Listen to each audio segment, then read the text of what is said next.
রাষ্ট্রের কোটি কোটি টাকা আত্মসাৎ করেছে, যারা রাষ্ট্রের হাজার হাজার কোটি টাকা দেশ থেকে দেশের বাইরে পাচার করেছে, তাদের গণধোলাই হওয়া দরকার আছে না নাই? কি বলেন, আছে না নাই? এটা বাস্তবায়ন কখন হবে? যখন এই কোরআনের আইন বাস্তবায়ন হবে। আপনি বলেন, এই যে ছেলে মেয়ের এত অবৈধ মেলামেশা, এটাকে এত সহজ করে দেওয়া হয়েছে ফ্রি মিক্সিংয়ের মাধ্যমে। এখন বলে এটাকে বন্ধ করবেন কিভাবে? ইফটিজিং বন্ধ করতে চান, আবার ছেলে মেয়ের অবাধ মেলামেশা ওপেন করে দিয়েছেন। এটাকে আপনি বন্ধ করবেন কিভাবে? কোরআনের আইন বাস্তবায়ন যখন হবে। কোরআনের আইন ছাড়া জমিনে একটা অপরাধ বন্ধ করা সম্ভব না। যদি অপরাধ বন্ধ করতে চান, কোরআনী আইন বাস্তবায়নের জন্য আগামী দিনে কাজ করতে হবে। আল্লাহর জমিনে আল্লাহর কোরআন বাস্তবায়ন হোক। এটা কারা কারা চাই? দুহাত তুলে আল্লাহকে দেখাই। এ পর্যায়ে আপনাদের সামনে গুরুত্বপূর্ণ কোরআন ও হাদিস থেকে মহামূল্যবান বয়ান পেশ করবেন আজকের তাফসীরুল কোরআন মাহফিলের সম্মানিত বিশেষ আলোচক, বিশিষ্ট ইসলামী চিন্তাবিদ, মুফাসসির কোরআন হযরত হাফেজ মাওলানা মুফতি মুহাম্মদ নাজমুল হুদা সাদি সাহেব।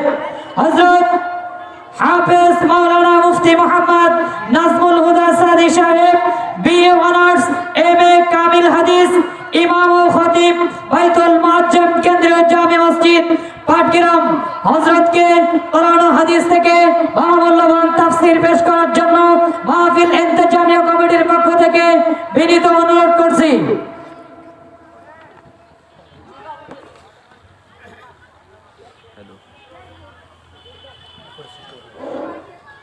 السلام عليكم ورحمة الله وبركاته. الحمد لله نحمده ونستعينه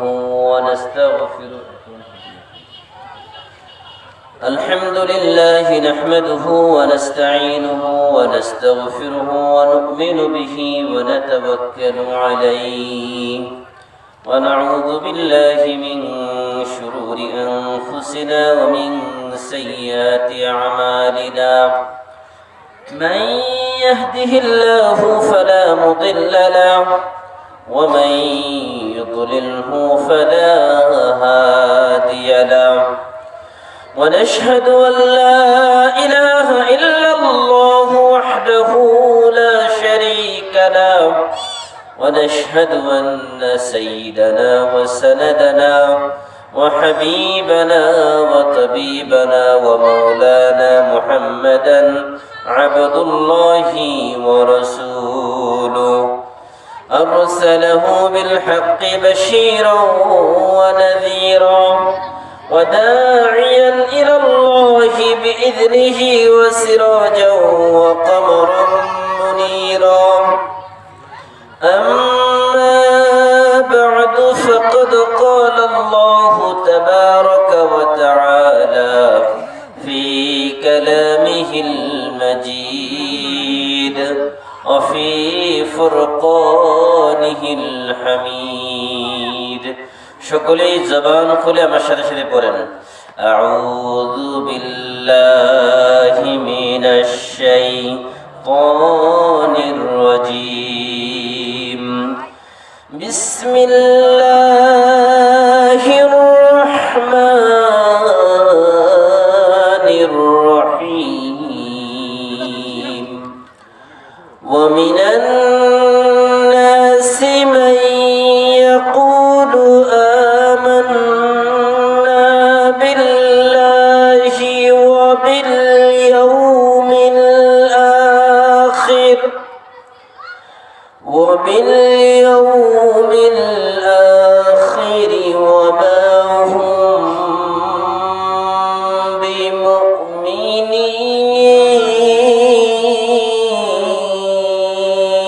بمؤمنين يخادعون الله والذين آمنوا وما يخدعون إلا أنفسهم وما يشعرون. صدق الله العظيم وصدق رسوله النبي الكريم ونحن على ذلك من الشاهدين والشاكرين والحمد لله رب العالمين. وقال رسول الله صلى الله عليه وسلم وقال رسول الله صلى الله عليه وسلم آية المنافق ثلاث: إذا حدث كذب وإذا وعد أخلف وإذا اؤتمن خان وإذا خاصم فجر. وفي رواية أو كما قال عليه الصلاة والسلام. وقال تعالى في شان حبيبه ومحبوبه آمرا ومخبرا: إن الله وملائكته يصلون على النبي يا أيها الذين آمنوا صلوا عليه وسلموا تسليما. শুকরিয়া মাশাদে জবান খুলে দরুদ পড়েন। اللهم صل على محمد وعلى آل محمد كما صليت على إبراهيم وعلى آل إبراهيم إنك حميد مجيد. اللهم بارك على محمد وعلى آل محمد كما باركت على إبراهيم وعلى آل إبراهيم إنك حميد مجيد.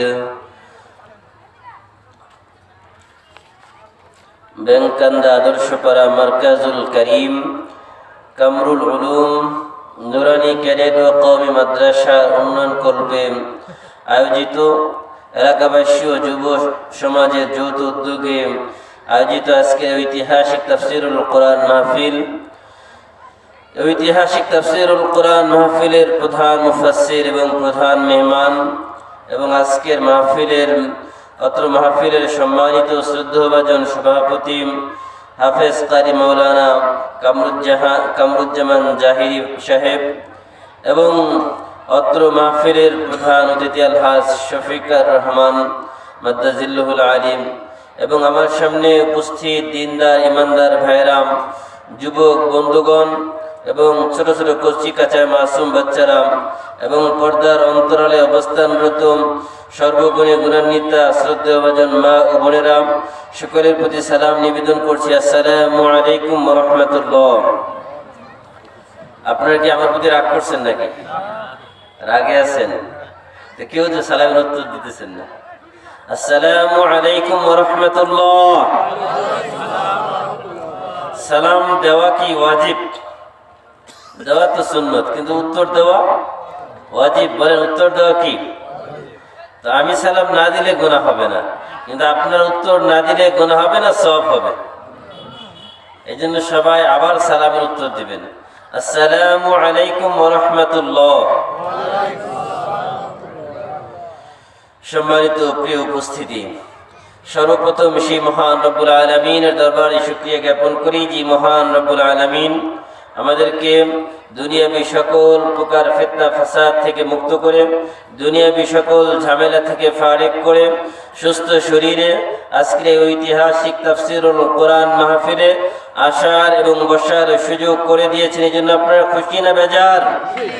জোরে বলতে হবে, খুশি না বেজার?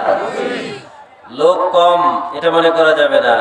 একজন মুসলমান 20 জন কাফেরের সমান। একজন মুসলমান, দেখে আমার কথা না, আল্লাহ বলছেন ইয়াকুম মিনকুম 20 সাবিরুন ইয়াগলিবু মিয়াতাইন। যে তোমরা 220 জন হও, আল্লাহ 200 কাফেরের বিরুদ্ধেও মুসলমানদেরকে বিজয় দান করবে। বলেন সুবহানাল্লাহ। এই জন্য মুসলমান তো সিংহের জাতি, যাদেরকে আল্লাহ তাআলা কবুল করেছেন তারা এই জান্নাতের মাহফিলে আসতে পেরেছেন। যাদেরকে আল্লাহ কবুল করে নাই তারা আসতেও পারে নাই। কারণ অনেক ভাইরা এখন রাস্তায় এদিক সেদিক বাড়িতে বসে আছে, রাস্তায় কেউ ঘোরাঘুরি করছে, কেউ দোকানে দাঁড়িয়ে দাঁড়িয়ে আড্ডা দিচ্ছে, ভাবছেন যে যাই, মাইকের আওয়াজ তো শোনাই যাচ্ছে। কিন্তু আল্লাহ রাসূল সাল্লাল্লাহু আলাইহি ওয়াসাল্লাম বলেন তাদারুসুল ইলমি সাআতাম, দ্বীনি কিছু আলোচনা শোনাম, অল্প কিছু সময় দ্বীনি আলোচনা শোনা, এটা কত বড় মূল্যবান বিষয়। আল্লাহর হাবিব সাল্লাল্লাহু আলাইহি ওয়াসাল্লাম বলেন খায়রুম মিন 60 সানা, ফিকহু মাজলিসিন খায়রুম মিন 60 সানা। যদি কোন ব্যক্তি অল্প সময়, আল্লাহর হাবিব সাল্লাল্লাহু আলাইহি ওয়াসাল্লাম বলেন যদি অল্প সময় কোরআন হাদিসের আলোচনা শুনেন, আল্লাহ পাক রব্বুল আলামিন ওই ব্যক্তির আমলনামায় 60 বছর নফল নামাজের সওয়াব দান করে দিবেন। সুবহানাল্লাহ। কত বছর বলেন? কত বছর? শুধু কি তাই না, আল্লাহর হাবিব সাল্লাল্লাহু আলাইহি ওয়াসাল্লাম আরেক হাদিসের মধ্যে বলেন পৃথিবীর যেই জায়গাগুলোর মধ্যে কোরআন হাদিসের আলোচনা হয় ওই জায়গাগুলো কোনো সাধারণ জায়গা না বাবা, ওই জায়গাগুলো কত মূল্যবান। আল্লাহর হাবিব হাদিসের মধ্যে ইরশাদ করেন ওই জায়গাগুলোকে আগাশিয়াতুমুর রাহমা ওয়া নাযালাত আলাইহিমুস সাকিনাহ। আল্লাহর হাবিব সাল্লাল্লাহু আলাইহি ওয়াসাল্লাম বলেন আল্লাহর পক্ষ থেকে ওই জায়গার উপর আল্লাহর রহমত নাযিল হতে থাকে। ওয়া হাফাতুমুল মালায়েকা, আর ওই প্যান্ডেলের জায়গাগুলোকে আল্লাহর ফেরেশতারা চতুর্দিক থেকে বেষ্টন করে ফেলে। আল্লাহ পাক রব্বুল আলামিন ফেরেশতাদের বেষ্টনী দ্বারা ওই পুরো জায়গাটাকে আল্লাহ নিরাপত্তার চাদরে আবৃত করে দেন। আল্লাহর হাবিব সাল্লাল্লাহু আলাইহি ওয়াসাল্লাম বলেন আর ওই জায়গার মধ্যে আল্লাহর রহমত অনবরত নাযিল হতে থাকে, শান্তি রহমত নাযিল হতে থাকে। এই জন্য আল্লাহর হাবিব সাল্লাল্লাহু আলাইহি ওয়াসাল্লাম বলেন ওয়া যাকারাহুমুল্লাহু ফী মান ইনদা, আল্লাহ পাক রব্বুল আলামিন ওই ফেরেশতাদেরকে জিজ্ঞাসা করবেন ও আমার ফেরেশতারা ওই ব্যাংকান্দার ওই জায়গায় যে মাহফিল হচ্ছে ওই মাহফিলের মধ্যে যে বান্দাগুলো বসে আছে কোন কোন শীতকে অপেক্ষা করে তারা কি চায়? ফেরেশতারা বলে আল্লাহ আপনি তো সবকিছুই জানেন, তারপরেও কেন জিজ্ঞাসা করেন? আল্লাহ পাক রব্বুল আলামিন বলেন আমার ফেরেশতারা আমি তোমাদের মুখ থেকে জানতে চাই, শুনতে চাই। আল্লাহ পাক রব্বুল আলামিন কে তখন ফেরেশতারা বলে ওয়া যাকারাহুমুল্লাহু ফী মান ইনদা, ও আমার ফেরেশতারা তোমরা সাক্ষী থাকো যে এই মানুষগুলো দুনিয়াবী সকল কাজ থেকে ফারেক হয়ে ওই জান্নাতের বাগানে বসেছিল, আমি আল্লাহ তাআলা তাদের জীবনে যত গুনাহ ছিল দুনিয়ার জীবনের সকল গুনাহগুলো আমি আল্লাহ মাফ করে দিলাম। ভাইরা আমার, এই জায়গাগুলো হচ্ছে গুনাহ মাফের জায়গা। এই জায়গাতে যারা বসবে তারা ভাগ্যবান, এই জায়গাগুলোর মধ্যে যারা বসবে তারা হচ্ছে ভাগ্যবান। আর দেখবেন আপনি যখন মাছ ধরতে যাবেন, মাছের জন্য আপনি জাল পেতেছেন, সব মাছ কি জালে উঠে? সব মাছ কি মানুষের খাবার হতে পারে? কিছু মাছ কিন্তু দেখবেন জালের চতুর্দিকে ঘুরে কিন্তু আসে না, আসে না? তো যেই মাছগুলো মানুষের খাবার হতে পারে তারা সৌভাগ্যবান, কারণ দুনিয়ার মধ্যে সর্বশ্রেষ্ঠ আল্লাহ তাআলা মানুষকে বানিয়েছেন। আল্লাহর হাবিব সাল্লাল্লাহু আলাইহি সাল্লাম বলেন, আল্লাহ নিজেও পবিত্র কোরআনুল কারীমের সূরা বাকারার মধ্যে ইরশাদ করেন লিল্লাহি মা ফিস সামাওয়াতি ওয়া মা ফিল আরদ, আসমান জমিনের মধ্যে যত মাখলুক রয়েছে এই সকল মাখলুকগুলোকে আল্লাহ পাক রব্বুল আলামিন মানুষের খিদমতের জন্য বানিয়েছেন। আর মানুষকে আল্লাহ পাক রব্বুল আলামিন আল্লাহ তাআলার গোলামি করার জন্য বানিয়েছেন। বলি সুবহানাল্লাহ। যদি দুনিয়ার মানুষ আল্লাহর গোলামি করতে পারে তাহলে দুনিয়ার সকল মাখলুক মানুষের গোলামি করবে। এখন দেখবেন কিছু মাছ কিন্তু জালের মধ্যে উঠে আর কিছু উঠে না। এখন যারা জালের মধ্যে উঠে তারা কি ধরা খেয়ে গেছে, বাকি মাছগুলো মনে করে যে না এরা তো শেষ, আর ওরা নিজেদেরকে খুব চালাক মনে করে, কিন্তু এরা তো আসলে আল্লাহর রহমত থেকে বেশি বঞ্চিত হয়ে গেল। আমাদের দেখবেন মাহফিলের আশেপাশে অনেক ভাইরা ঘোরাঘুরি করে, মনে করে আমরা আজকে জালের মধ্যে আটকা দিব না, ওই মাহফিলে গেলেই তো হুজুরদের সামনে বসে থাকতে হবে, এত সময় বসে থাকা কি সম্ভব? আমি যুবক মানুষ, আমার দ্বারা কি এত লম্বা সময় বসে থাকা সম্ভব? এই জন্য এই চিন্তা করে সে রাস্তায় ঘুরবে, মাহফিলে আসবে না। এখন যারা আসবে না তারা কি মানে লাভের মধ্যে আছে, তাই না? কি বলেন, লাভের মধ্যে আছে? তারা ক্ষতির মধ্যে আছে ভাইরা আমার, কারণ এটা তো জান্নাতের বাগান। এই জান্নাতের বাগানে সবাইকে আল্লাহ বসার সুযোগ দিবেন না। আল্লাহ শুধু তাদেরকে এই সুযোগ দিবেন যাদেরকে আল্লাহ তাআলা ভালোবাসেন, যাদেরকে আল্লাহ তাআলা গুনাহ মাফ করাবেন, তাদের এই সুযোগ দিবেন। এই জন্য যারা এখনো রাস্তায় এদিক সেদিক দাঁড়িয়ে আছেন তাদেরকে আহ্বান করছি যে আসুন সকলেই তাফসীরের মাহফিলের এত সুন্দর আয়োজন, এই সুন্দর আয়োজনটাকে আমরা উপভোগ করি এবং কোরআন হাদিসের কিছু আলোচনা মনোযোগ দিয়ে শুনি। সম্মানিত ভাইরাম, আমি আমার আলোচনায় ঢোকার আগে কিছু কথা বলি। আল্লাহ পাক রব্বুল আলামিন এই পবিত্র কোরআনুল কারীম, এই পবিত্র কোরআনুল কারীম এটা এমন একটি গ্রন্থ, যেই গ্রন্থ পড়ার জন্য কিছু নিয়ম রয়েছে, আছে না নাই? যে পড়বে তারও কিছু নিয়ম আছে, যে শুনবে তাদেরও কিছু নিয়ম আছে। পৃথিবীর একমাত্র গ্রন্থ যার নিয়ম আল্লাহ তাআলা এই পবিত্র কোরআনুল কারীমের মধ্যে দিয়ে দিয়েছেন।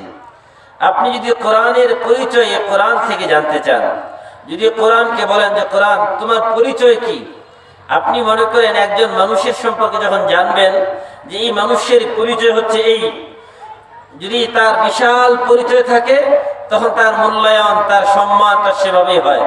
আর যদি তার ব্যক্তিত্ব সম্পন্ন না হয় সেই লোকটি, যদি তার কোনো পরিচয়ই না থাকে দেওয়ার মতো, তাহলে কিন্তু তাকে আর মানুষ মূল্যায়ন করে না। করে নাকি? করে না। সুতরাং আপনি যখন কোরআনুল কারীমের পরিচয় জানবেন তখন আপনি কোরআনুল কারীমকে মূল্যায়ন করবেন।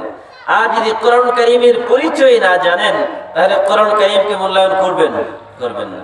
কোরআনুল কারীম দিনের পর দিন শুনেছেন, কিন্তু নিজের ভিতরে কোরআনের প্রতি আজমত, ভালোবাসা তৈরি হয় নাই।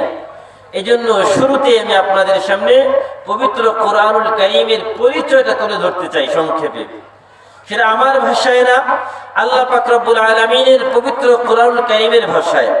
যদি আপনি কোরআনকে জিজ্ঞাসা করেন, কোরআন তোমার নাম কি, তো প্রথমে তোমার নিজের নামটা নাম বলো। আল্লাহ পাক রব্বুল আলামিনের পবিত্র কোরআনুল কারীমের মধ্যে আল্লাহ তাআলা ইরশাদ করেন কোরআনের নাম কি, ইন্নাহু লাকুরআনুন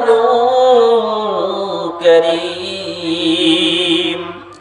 আল্লাহ পাক রব্বুল আলামিন বলেন নিশ্চয় উহা কোরআনুল কারীম, সম্মানিত কোরআন। আল্লাহ তাআলা অন্য আরেক জায়গায় বলেন বাল হুয়া কুরআনুম মাজিদ। আল্লাহ তাআলা বলেন না, বরং এই পবিত্র কোরআনের নাম হচ্ছে কোরআনুম মাজিদ। এক জায়গায় আমরা পেয়ে গেলাম কোরআনুল কারীম, আরেক জায়গায় পেলাম কোরআনুল মাজিদ। তো প্রথম হচ্ছে কোরআনের নাম জেনে গেলাম কোরআন থেকে। এখন আপনি নাম জানার পরে প্রথমে জিজ্ঞাসা করতে পারেন যে ভাই তোমার তো নাম জেনে গেলাম, এখন তোমার বাড়ি কোথায়? কোরআনের বাড়ি কোথায় জানার দরকার আছে না? কি বলেন? আল্লাহ পাক রব্বুল আলামিন বলেন ফি লাওহিম মাহফুজ। কোরআনের বাড়ি হচ্ছে সেই লৌহে মাহফুজে, আসমানে আরশ আযীমে, সেই লৌহে মাহফুজের মধ্যে আল্লাহ তাআলা কোরআনকে সংরক্ষণ করে রেখেছেন। আপনি যদি বলেন কোরআন তুমি তো লৌহে মাহফুজে ছিলে, তুমি দুনিয়াতে কিভাবে এসেছো, কার কাছে এসেছো? কোরআন বলেন ওয়াল্লাযী নুযিলা আলা মুহাম্মাদ ওয়া হুয়াল হাক্কু মির রাব্বিহিম। আল্লাহ পাক রব্বুল আলামিন মুহাম্মদ সাল্লাল্লাহু আলাইহি ওয়াসাল্লামের উপরে আমাকে নাযিল করেছেন। কোরআনকে যদি বলেন কোরআন তুমি মুহাম্মদ সাল্লাল্লাহু আলাইহি ওয়াসাল্লামের কাছে এসেছো, কার মাধ্যমে, তোমাকে কে নিয়ে এসেছে? তখন আল্লাহ পাক রব্বুল আলামিন কোরআন বলেন নাযালা বিহি রূহুল আমিন আলা কলবিকা লিতাকুনা মিনাল মুনযিরিন বিলিসানিন আরাবিয়্যিন মুবিন। আল্লাহ পাক রব্বুল আলামিন জানিয়ে দিলেন এই পবিত্র কোরআন নাযালা বিহি রূহুল আমিন, রূহুল আমিন তথা জিবরাইলের মাধ্যমে আল্লাহ তাআলা নাযিল করেছেন। সে আমানতদার ছিল। জিবরাইল আলাইহিস সালাতু ওয়াস সালামের মাধ্যমে আল্লাহ পাক রব্বুল আলামিন এই পবিত্র কোরআনুল কারীম নাযিল করলেন। এই কোরআনুল কারীম নাযিল করার পরে আল্লাহ পাক রব্বুল আলামিনের হাবিবের কাছে যখন এই কোরআন আসলো, এই কোরআন আসার পরে কোরআন কি জন্য এসেছে, কোরআনের উদ্দেশ্য কি, কোরআনের উদ্দেশ্য সম্পর্কে আল্লাহ পাক রব্বুল আলামিন নিজেই জানিয়ে দিলেন هو الذي بعث في الأميين رسولا منهم يتلو عليهم آياته ويزكيهم ويعلمهم الكتاب.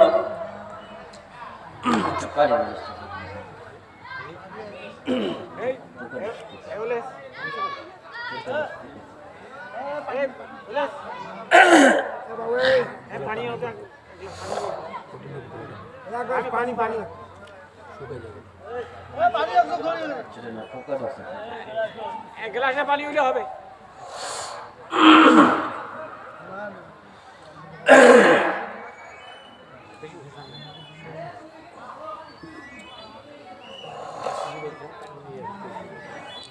সম্মানিত ভাইরা, বলতেছিলাম যে আল্লাহ পাক রব্বুল আলামিন কোরআন যে নাজিল করেছেন একটা মিশন ছিল। কোরআনের মিশন ছিল চারটি। কয়টি বলেন?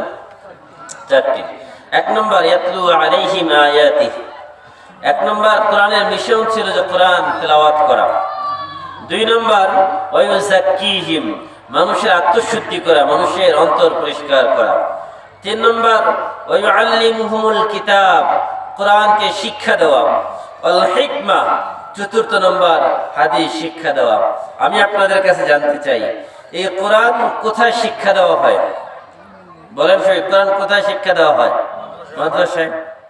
তো কোরআন মাদ্রাসায় শিক্ষা দেওয়া হয়, ওস্তাদরা নিজেরা পড়ান, নিজেরাও পড়েন, এবং এখানে মানুষের আত্মশুদ্ধি করা হয়, মানুষের অন্তর পরিষ্কার করা হয়। এই যে মাদ্রাসার মধ্যে যে কাজগুলো করা হয়, এই কাজগুলোর কথাই আল্লাহ পাক রব্বুল আলামিন পবিত্র কোরআনুল কারীমের মধ্যে বলেছেন। সুতরাং আমরা যদি একটু চিন্তা করি, তাহলে এই আয়াতের মাধ্যমে আমরা জানতে পারি যে এই মাদ্রাসাগুলোর কথা কোরআনে আছে না নাই? কি বলেন? নাই? আছে।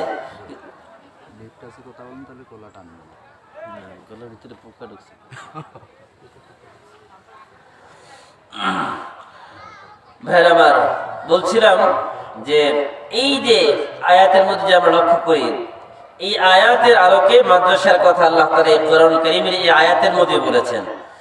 আল্লাহ তাআলা এই আয়াতের বাস্তব দৃষ্টান্ত হচ্ছে এই মাদ্রাসাগুলো। এই মাদ্রাসাগুলোর মধ্যে এই আয়াতেরই বাস্তবায়ন হয়। এখন আমাদের কাজকে, আল্লাহর পক্ষ থেকে জিবরাইল কোরআন নিয়ে এসেছেন, কোরআন আমরা পেয়ে গেলাম, আমাদের কাজটা কি? আল্লাহ পাক রব্বুল আলামিন বলেন, মা আতাকুমুর রাসূলু ফাখুযুহু ওয়া মা নাহাকুম আনহু ফান্তাহু ওয়াত্তাকুল্লাহ ইন্নাল্লাহা শাদীদুল ইকাব। আল্লাহ পাক রব্বুল আলামিন বলেন, রাসূল তোমাদের কাছে যা নিয়ে এসেছেন তা তোমরা গ্রহণ করো, আর তোমাদেরকে যেই কাজ থেকে নিষেধ করেছেন সেই কাজ থেকে তোমরা বিরত থাকো। তার মানে রাসূল সাল্লাল্লাহু আলাইহি ওয়াসাল্লাম কোরআন নিয়ে এসেছেন, এই কোরআন আমাদেরকে মানতে হবে। আর রাসূল অন্যায় করতে নিষেধ করেছেন, আমরা অন্যায় থেকে বিরত থাকব। এটাই হচ্ছে আমাদের দায়িত্ব এই কোরআন থেকে।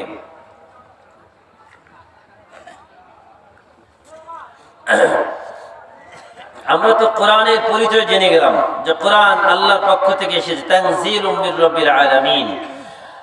মহান রব্বুল আলামিনের পক্ষ থেকে এই পবিত্র কোরআনুল কারীম এসেছে কার কাছে? মুহাম্মদুর রাসূলুল্লাহর কাছে। কে নিয়ে এসেছে? জিবরাইল। কতদিনে? কতদিন? 23 বছর। বলেন কতদিন? 23 বছর। কতবার এসেছেন? 24,000 বার। বলেন কতবার? 24,000 বার। এই 24,000 বার জিবরাইল আলাইহিস সালাতু ওয়াস সালাম রাসূলের কাছে এসেছেন। কতদিনে? মাত্র 23 বছরে। 23 বছরে 24,000 বার এসেছেন।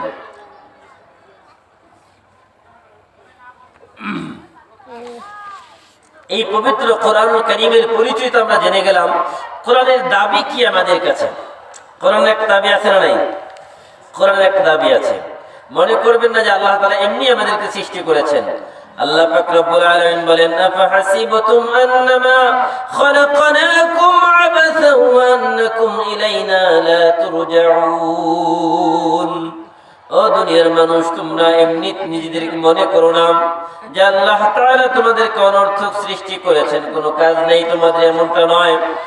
বরং আল্লাহ পাক রব্বুল আলামিন তোমাদেরকে সৃষ্টি করেছেন وما خلقت الجن والإنس إلا ليعبدون আল্লাহ পাক রব্বুল আলামিন বলেন, আমি মানব এবং দানবকে সৃষ্টি করেছি কেবলমাত্র একমাত্র আমার দাসত্বের গোলামি করার জন্য। আল্লাহ পাক রব্বুল আলামিনের দাসত্বের গোলামি করার জন্যই আল্লাহ তাআলা আমাদেরকে সৃষ্টি করেছেন।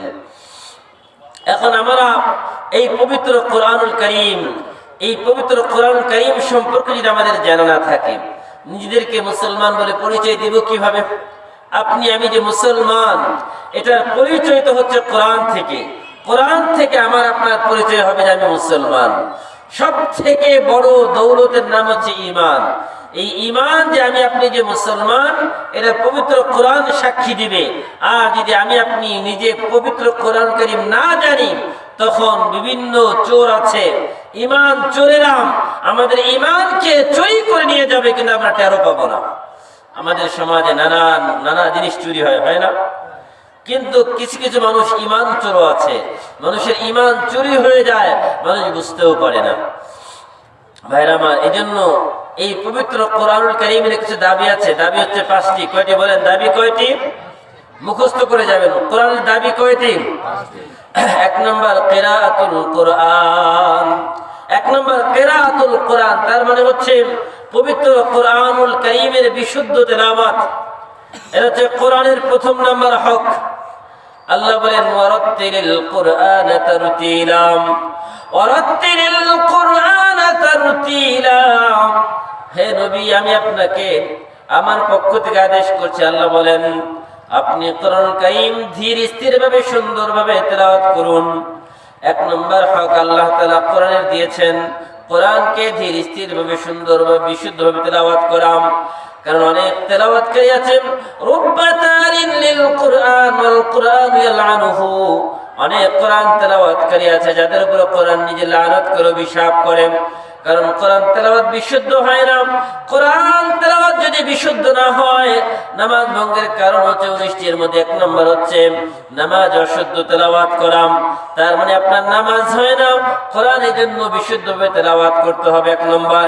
2 নম্বর তিলাওয়াতুল কোরআন। আল্লাহর হাবিব সাল্লাল্লাহু আলাইহি ওয়াসাল্লাম বলেন, আফদালুল ইবাদাতি তিলাওয়াতুল কোরআন, আফদালুল ইবাদাতি তিলাওয়াতুল কোরআন। আল্লাহ পাক রব্বুল আলামিনের কাছে যত ইবাদত আছে, সকল ইবাদতের মধ্যে সর্বশ্রেষ্ঠ ইবাদতের নাম হচ্ছে কোরআন তেলাওয়াত। ভাইরা আমার, সর্বশ্রেষ্ঠ ইবাদত কোরআন তেলাওয়াত আল্লাহর হাবিব বলেছেন। এখন আমি আপনি কোরআন তেলাওয়াত জানি না, অনেকে আছে, আমরা আছে না নাই? কি বলেন? তো কোরআনের 2 নম্বর দাবি তেলাওয়াতে কোরআন। বলবেন, হুজুর কোরআন থেকে একটা দলিল দেন। আল্লাহ পাক রব্বুল আলামিন বলেন, উতলু মা উহিয়া ইলাইকা মিনাল কিতাবি ওয়া আকিমিস সালাম ইন্নাস সালাতা তানহা আনিল ফাহশাই ওয়াল মুনকার ওয়ালাযিকরুল্লাহি আকবার ওয়াল্লাহু ইয়ালামু মা তাসনাউন। আল্লাহ পাক রব্বুল আলামিন বলেন, নবী হে, আপনি তেলাওয়াত করুন। আপনার কাছে যে কিতাব পাঠানো হয়েছে সেই কিতাব আপনি তেলাওয়াত করুন। ওয়াকিমিস সালাম, এবং নামাজ কায়েম করুন। আল্লাহ পাক রব্বুল আলামিন বলেন, ওয়ালা যিকরুল্লাহি আকবার। এই কোরআন তেলাওয়াত এবং নামাজ, এটা হচ্ছে সবথেকে বড় জিকির। ওয়ালা যিকরুল্লাহি আকবার ওয়াল্লাহু ইয়ালামু মা তাসনাউন। আল্লাহ বলেন, আল্লাহ তাআলা সব কিছু জানেন, বান্দা তুমি যা করো আর যা করো না। কারণ ইন্নাস সালাতা তানহা আনিল ফাহশাই ওয়াল মুনকার, নামাজ মানুষকে সকল অশ্লীল আর অন্যায় কাজ থেকে বিরত রাখে, সকল অন্যায় কাজ থেকে নামাজ বিরত রাখে। কিন্তু আমাদের সমাজে দেখা যায় নামাজও পড়ে আবার চুরিও করে, নামাজও পড়ে আবার সিনেমাও দেখে, নামাজও পড়ে আবার সুদও খায়, নামাজও পড়ে আবার ঘুষও খায়, নামাজও পড়ে আবার অন্যায়ও করে, নামাজ পড়ে আবার ভাই বোনের সম্পত্তি দখল করে নেয়। এমন লোক আমাদের সমাজে আছে না নাই? কি বলে নাই? মনে হয় আছে নাকি?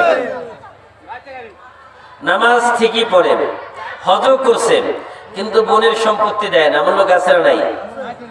ভাইরা আমার মনে রাখবেন, বান্দার হক আল্লাহ মাফ করতেও পারে। আমি আপনি যদি নামাজ এক ওয়াক্ত নাও করি, আল্লাহ মাফ করতে পারে কিনা? কিন্তু হকুল ইবাদ, বান্দার হক। দেখেন, আপনি যেই বাবার সন্তান, আপনার বোনও তো সেই বাবারই সন্তান, নাকি অন্য কোনো বাবার সন্তান? ওই একই বাবার সন্তান দুইজন। আপনি আপনার বোনের সম্পদটাকে মেরে দিলেন, বোনকে দেন না, বোনকে দেখা হলে কথাও বলেন না, ভাগিনা ভাগিনী যারা আছে তাদের খোঁজ খবর নেন না। কেন? সম্পদ চাই কেন? যে বিয়ে দিয়ে দিয়েছি, সব দায়িত্ব শেষ, এখন আর কিসের সম্পদ? এই যে আপনি বোনের সম্পত্তি মেরে দিলেন, খোদার কসম করে বলছে, আল্লাহর কোরআন সাক্ষী, আল্লাহর কোরআনে আল্লাহ বলেছেন, তুমি হজ করতে করতে 100 বার হজ করতে পারো, তাহাজ্জুদ পড়তে পড়তে কপালে দাগ ফেলে দিতে পারো, তুমি নামাজ পড়তে পড়তে যায় নামাজে চোখ ভিজিয়ে ফেলতে পারো, কিন্তু কোনো ইবাদত আল্লাহর কাছে কবুল হবে না যতক্ষণ না তুমি তোমার বোনের সম্পত্তি তাকে ফিরিয়ে দিবে, কোনো কাজে আসবে না। আল্লাহর হাবিব সাল্লাল্লাহু আলাইহি ওয়াসাল্লাম এক হাদিসের মধ্যে সাহাবীদেরকে বলেন, আমার সাহাবীরা, তোমরা কি জানো মান হুমুল ফাকির, কারা দরিদ্র, সবচেয়ে গরিব কারা, তোমরা কি জানো? সাহাবায়ে কেরাম বলেন, ইয়া রাসূলুল্লাহ, যার সম্পদ নাই সেই তো গরিব। আল্লাহ রাসূল বলেন, না না, ওই সকল মানুষ যারা দুনিয়ার মধ্যে অঢেল সম্পদের মালিক ছিল, সম্পদের অভাব ছিল না, দান খয়রাত কম করে নাই, অনেক দানও করেছে, টাকা পয়সা মারা ছিল, ইবাদত অনেক করেছে, কিন্তু অনেকের হক মেরে মেরে খেয়েছে, অন্যের জমি দখল করেছে, বোনের সম্পদ দখল করেছে, সে অন্য সম্পদ যা আছে এগুলো মেরে দিয়ে সম্পদের পাহাড় গড়েছে। আর পাহাড় গড়ার পরে কিয়ামতের ময়দানে যখন আসবে, সব পাওনাদারের সামনে দাঁড়াবে, বলবে, আল্লাহ, আমি অমুকের কাছে এই সম্পদ পাই, অমুকের কাছে এত টাকা পাই, এগুলো আমাদের আদায় করে দেন। আল্লাহ বলবে, আদায় করো। সম্পদ তো নাই, এখানে আছে নাকি? সেখানে নেকি আর বদি। এখন ফয়সালা হবে, বলা হবে তার সম্পদ ফিরিয়ে দাও। সম্পদের মূল্য হিসাব করা হবে, দুনিয়ার সম্পদের মূল্য কত ছিল? দুনিয়ার সম্পদের মূল্য 1 লাখ টাকা ছিল, ঠিক আছে, 1 লাখ টাকার সমপরিমাণ নেকি তাকে দেওয়া হবে। বলেন সুবহানাল্লাহ। ওই দিন কিন্তু পাওনাদার জিতে যাবে, 1 লাখ টাকার নেকি তাকে দিয়ে দেওয়া হবে। আরেকজন পাওনাদার এসে দাঁড়াবে, বলবে, আল্লাহ, আমি তো আমার জমি সে দখল করে নিয়েছিল 2 হাত। আল্লাহ রাসূল হাদিসের মধ্যে বলেছেন, কি যদি 1 বিঘত জমি যদি কেউ অন্যায় ভাবে দখল করে, আল্লাহ কিয়ামতের ময়দানে তার বুকের উপরে 7 আসমান জমিন পর্যন্ত তার বুকে চাপিয়ে দিবে, ওই 1 বিঘত জমিনের কারণে। বলেন নাউজুবিল্লাহ। ভাইরা আমার, সাবধান, খুব সাবধান। নামাজ পড়ি, রোজা রাখি, দেখবেন আপনি বাজারে গিয়েছেন টাকা নিয়ে পকেটে বাজার করার জন্য, পকেটে টাকা আছে বাজার করার জন্য গিয়েছেন, কিন্তু পকেট মার আপনার পকেট কেটে টাকা নিয়ে গেছে। এমন হয় কিনা বলেন? আপনি তো টাকা নিয়ে গেছেন, কিন্তু পকেটে সব নিয়ে গেছে। আপনি তো নেকি কামাচ্ছেন, কিন্তু আপনার পকেট কাটা।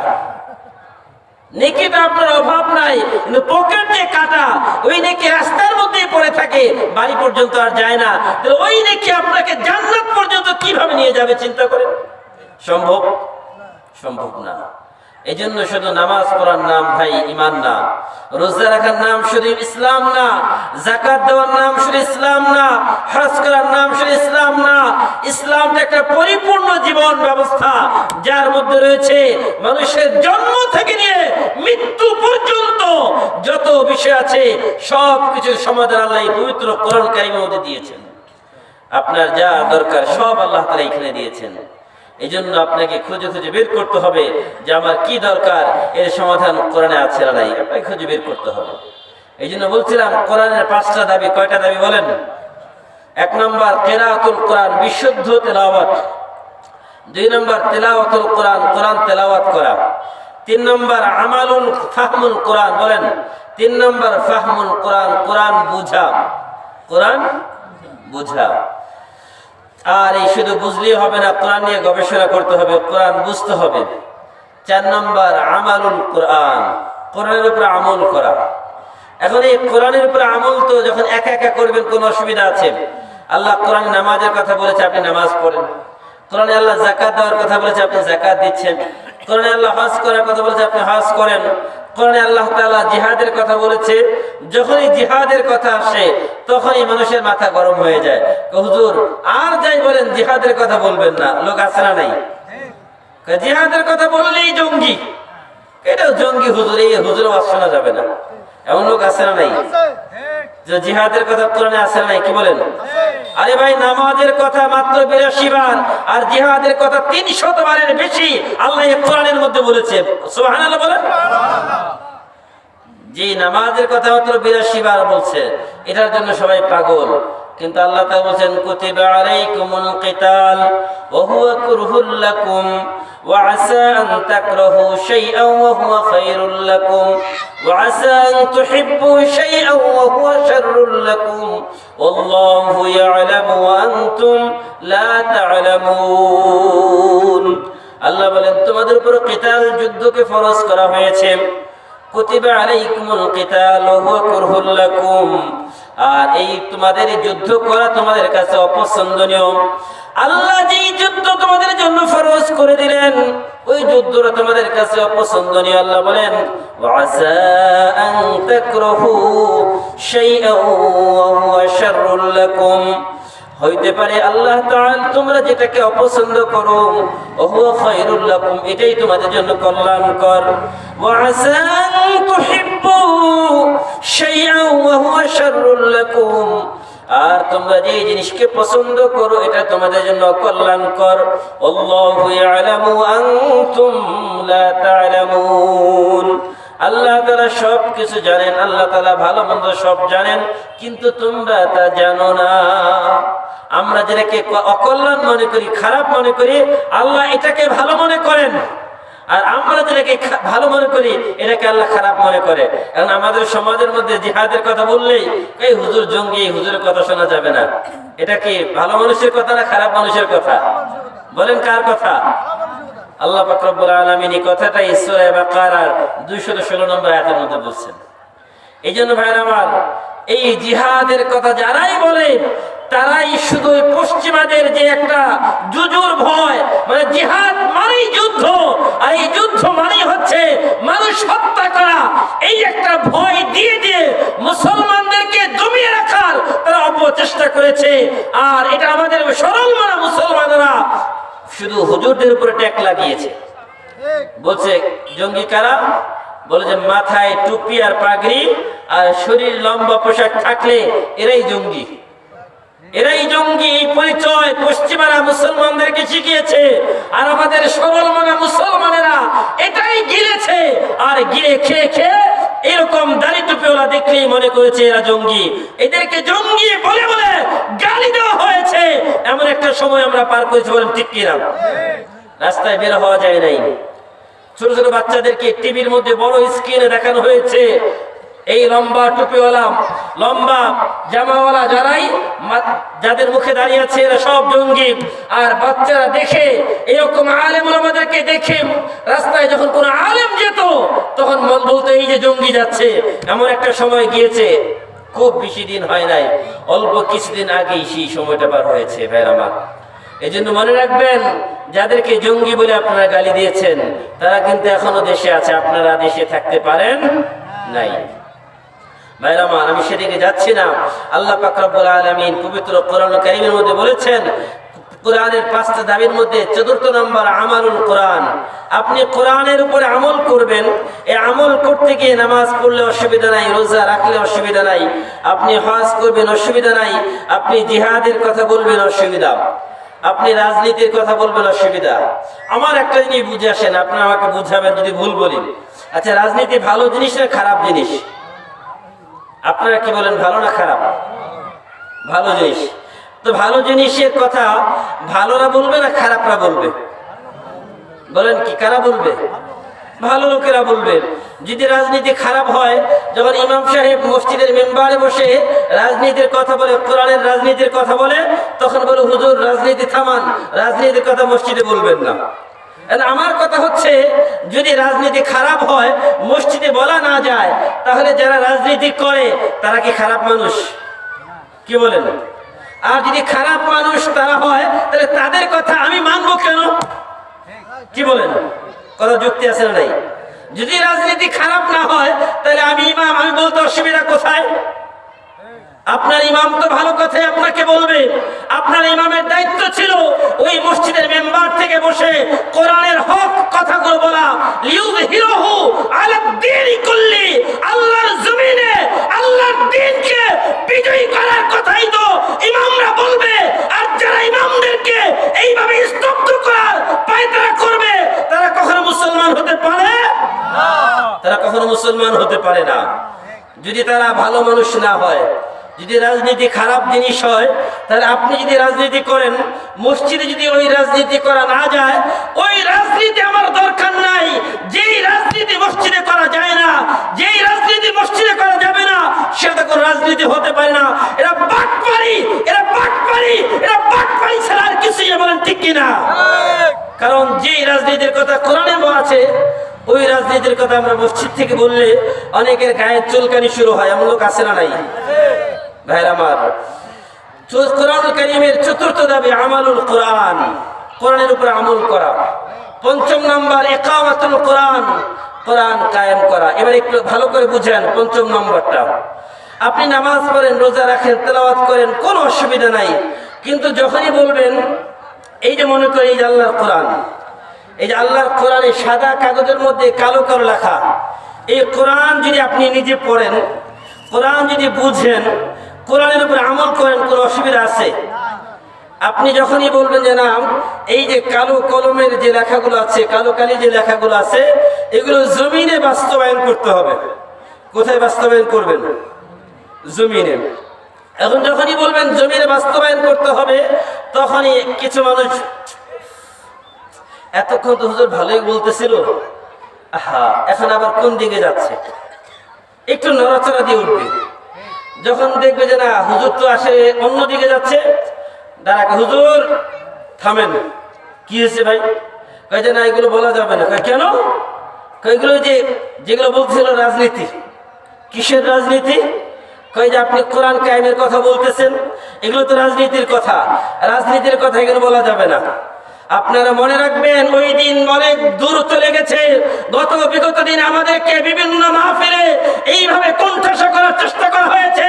আগামী দিনে যদি কেউ এইরকম মাহফিলে দুঃসাহস দেখায়, তাদের জন্য জুতার বৃষ্টি হবে, জুতার বৃষ্টি হবে, জুতার বৃষ্টি হবে, ঠিক কিনা?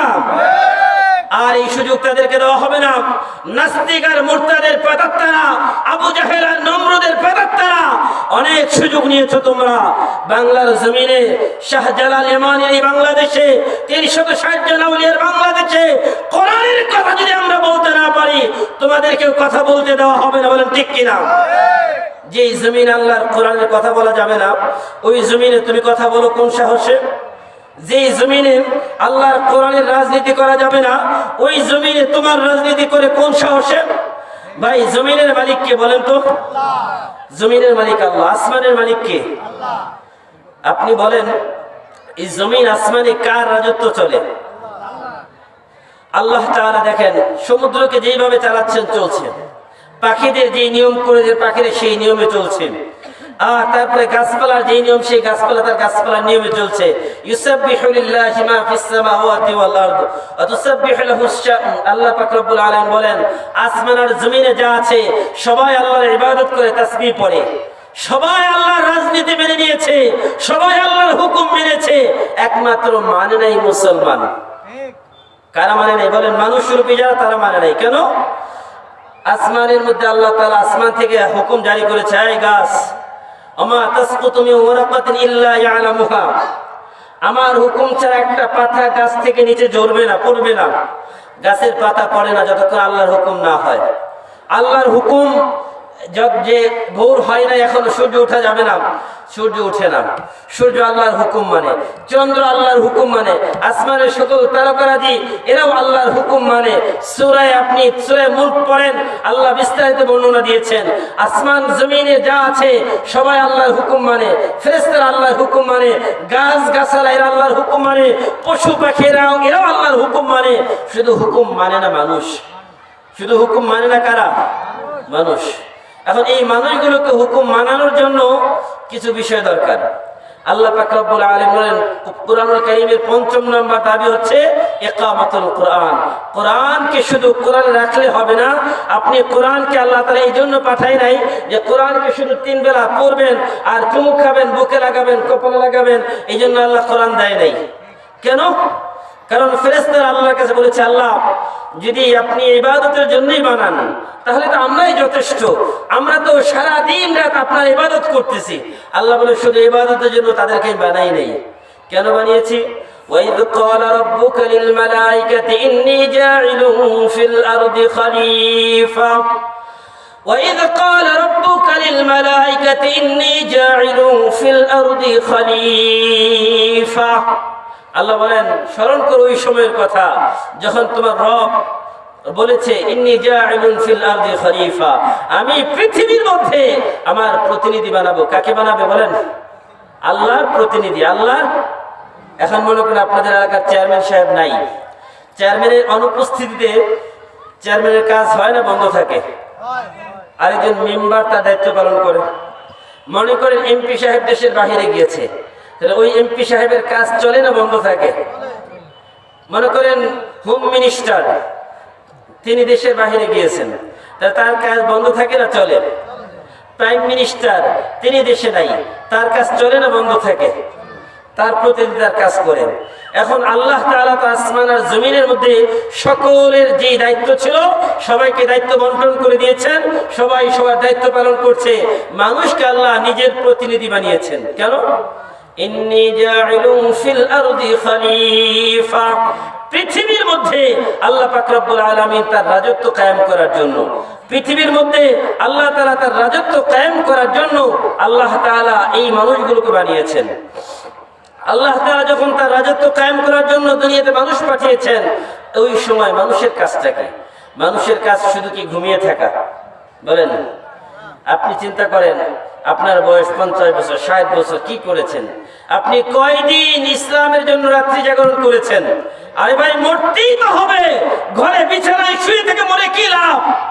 আপনাকে মরে কি লাভ হবে? আপনাকে কয়জন চিনবে? যদি আপনি মরতে চান, শাহাদাতের মৃত্যুবরণ করেন, ইসলামের জন্য নিজের জীবনটাকে নজরানা হিসেবে দিয়ে দেন, আল্লাহর আরশ থেকে ফেরেশতারা আপনাকে তুলে নিয়ে যাবে।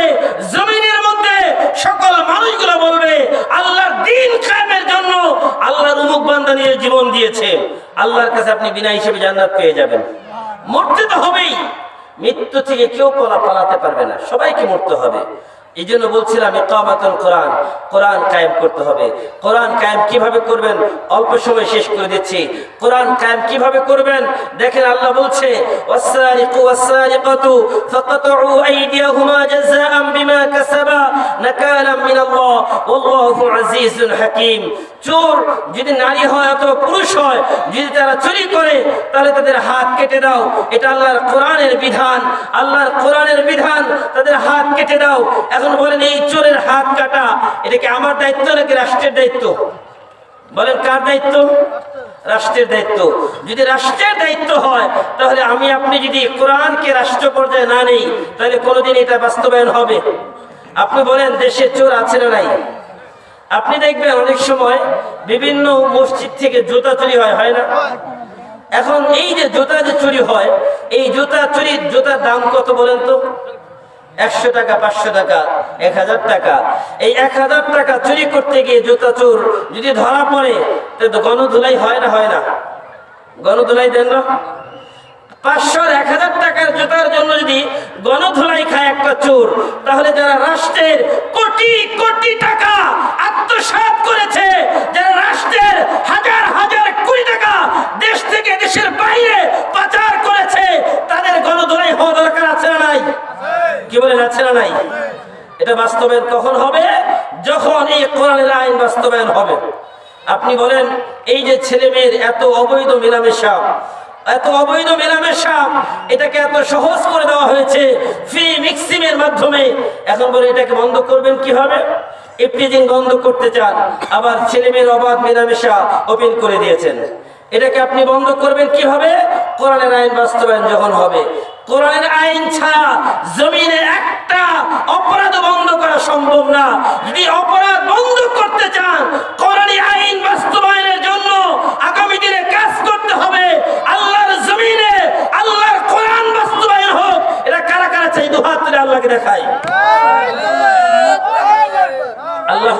কর্মগুলোকে কবুল করে বলেন আমিন। ওয়া আখিরু দাওয়ানা আলহামদুলিল্লাহি রাব্বিল আলামিন। আসসালামু আলাইকুম ওয়া রাহমাতুল্লাহি ওয়া বারাকাতুহু। নারায়ণ